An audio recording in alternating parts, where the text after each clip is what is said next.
ஒரு 10 மணிக்கு மேலே மாடு வந்து நார்மலாகவே இல்லை. நாங்கள் வந்து 10ஆம் தேதி ஊசி போட்டோம். இப்போ 20 தேதி ஆகிடுச்சு. அதாவது நான் 280 நாள் ஆகிடுச்சு அப்படின்னா கன்று போட்டுறணும். கரெக்டாக 280 நாள் ஒரு முன்ன பின்ன ஒரு 2 நாள் கூட. சரி, கன்று போடுறதுக்காக லேபர் பெயின் ஸ்டார்ட் ஆகிடுச்சு. நின்று பார்க்குது படுக்க பார்க்குது முடியல. இது வந்து 3வது ஈத்து. ஒரு வழியாக கன்று இன்றைக்கி கண்டிப்பாக போட்டுரும் அப்படிங்கிற முடிவோட மதியத்துலேருந்தே நாங்கள் 10 மணிலேருந்தே பக்கத்தில் உட்காந்துருந்தேன்.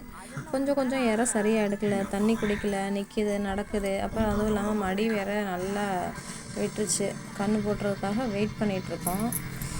ஒரு 5 மணிக்கு மேலெலாம் சுத்தமாக மாட்டால முடியல. என்ன சொல்கிறதுனா கத்தலை, ஆனால் அதுக்கு வந்து லேபர் பெயின் நல்லாவே ஸ்டார்ட் ஆகி கர்ப்பப்பை வாய் திறந்துருச்சு.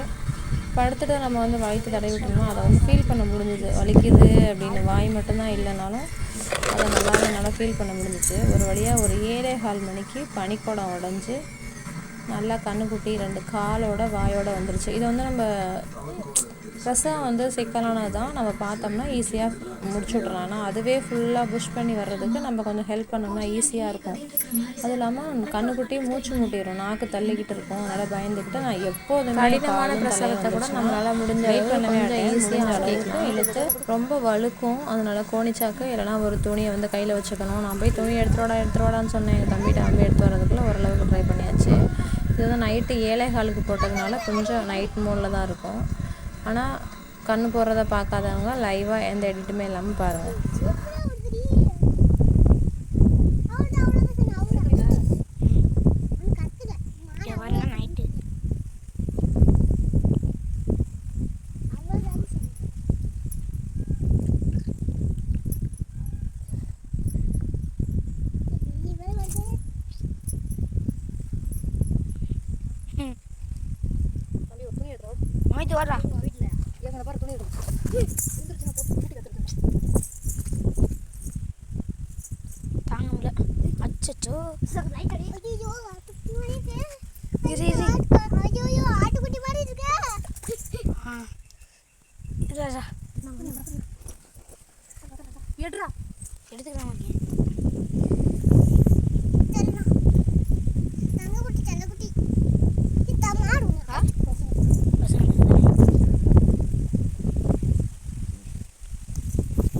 பழைய கையில் இருந்துச்சுன்னா அப்படியே போடலாம்.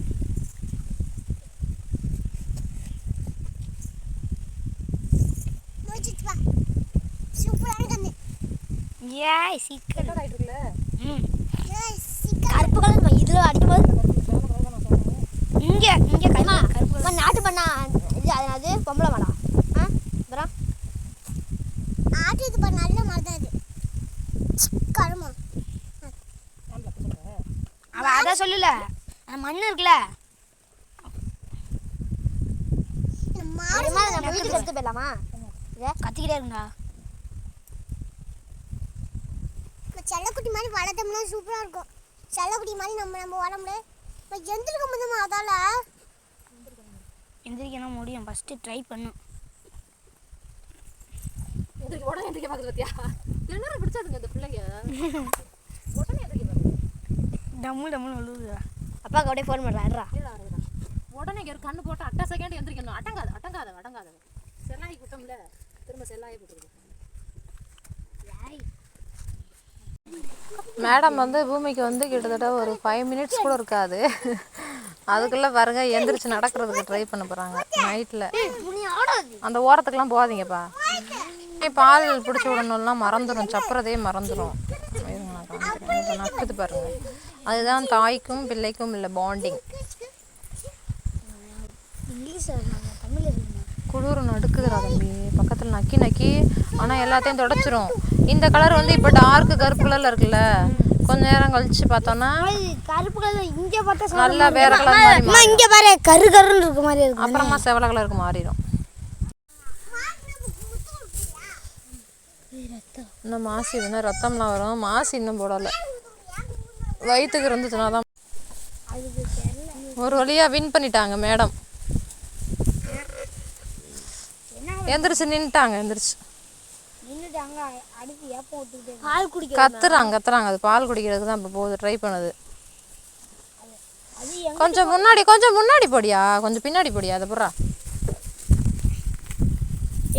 கருப்பு கலர் ஆயிடுச்சு. அது கூட இல்லை, தூக்கிடலாம் அப்படியே.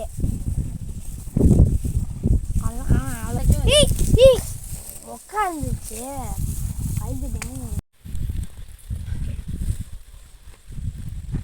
விட்டுருமா விட்டுரு.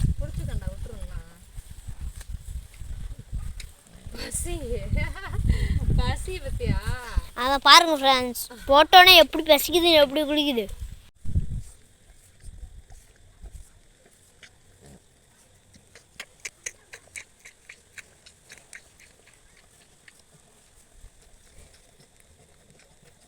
கன்று போட்டோன்னே வர சீம்பால் வந்து கன்றுக்குட்டிக்கு வந்து ரொம்பவே சத்து. அதனால் 4 காம்புலையும் மாற்றி மாற்றி பிடிச்சி விடணும். அப்போ தான் கன்றுக்குட்டி பால் குடிக்கிறதுக்கு மறக்காமல் இருக்கும். மாசி போட்டதுக்கப்புறம் கன்றுக்குட்டியை வந்து நாய் பிடிச்சிரும். ஏன்னா ரத்த கவுச்சிக்கு. அதனால் கண்டிப்பாக ஒரு ஆள் காவலுக்கு பக்கத்துலேயே நைட்டு படுத்துருக்கணும். ஆயிடுச்சு. விடிஞ்சு என்ன பண்ணணுங்கிறத அடுத்த வீடியோவில் சொல்கிறேன். கண்டிப்பாக